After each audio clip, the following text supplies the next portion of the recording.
In this video, we're going to talk about graphing trig functions. So if we look, all of our trig functions, we're going to deal primarily with sine and cosine in this video.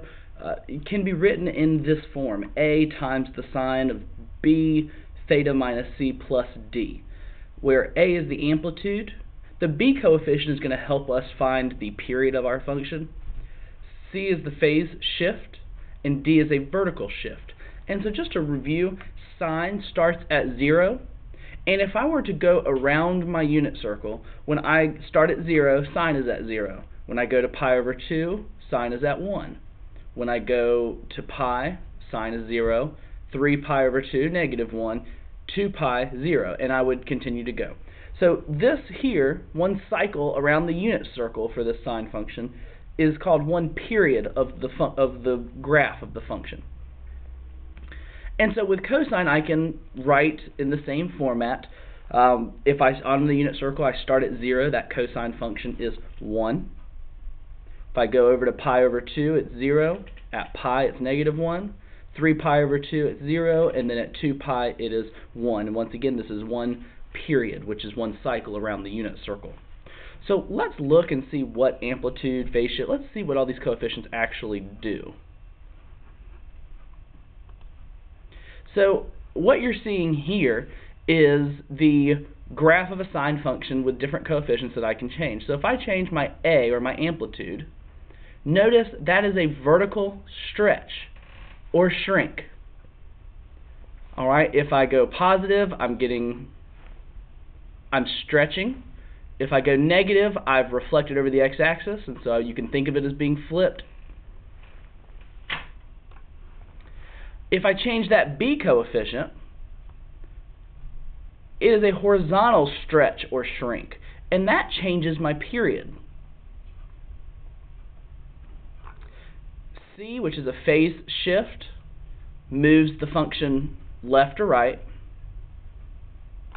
and then D, which is a vertical shift, moves my function up or down.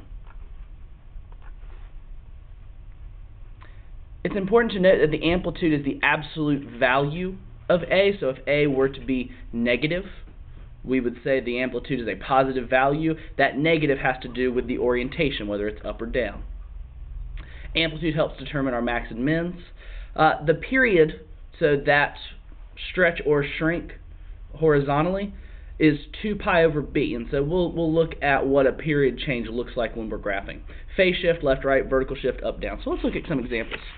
So I find it extremely helpful when graphing trig functions to first have two different colors to graph two sets of changes and then another change. So in this instance, I have an amplitude of 3.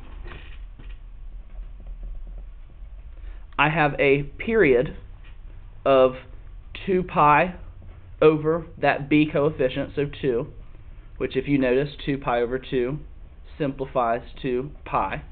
So I have a period of pi. And what that tells me is, in this function, I'm going to have one cycle around the unit circle in pi time.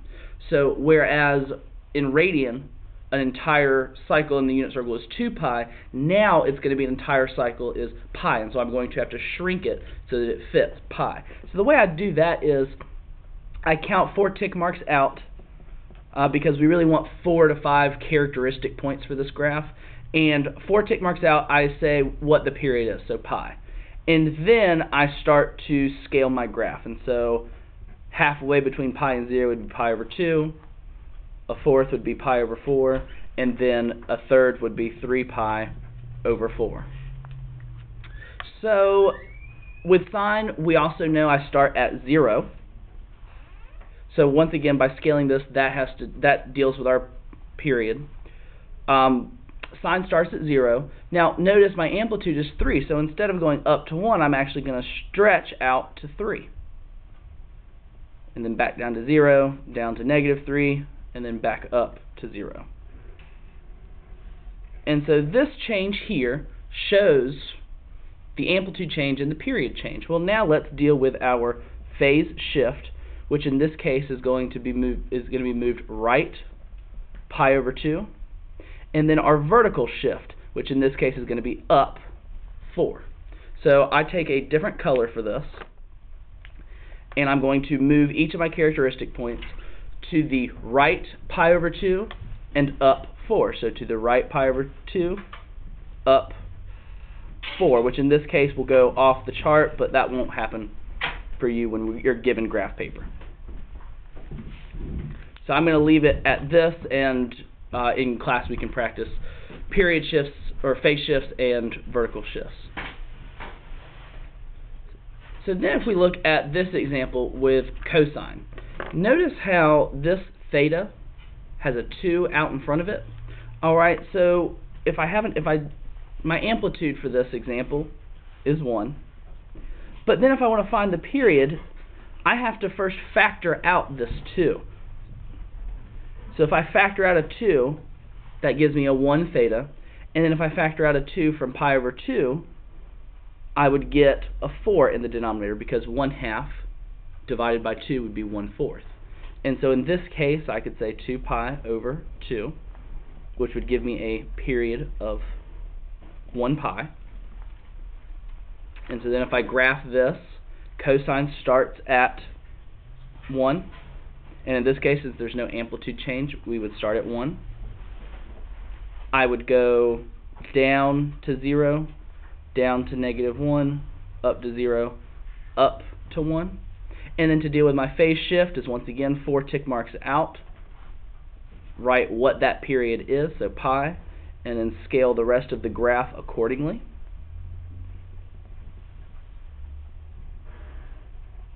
Then I would write what my phase shifts and vertical shifts are. So this phase shift in this case is right pi over 4, and then there is none for a vertical shift because there's no d value.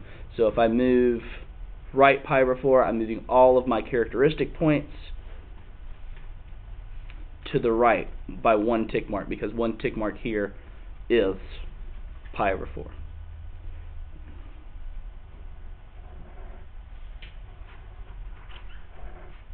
And so then you can see the transition. Thanks for watching.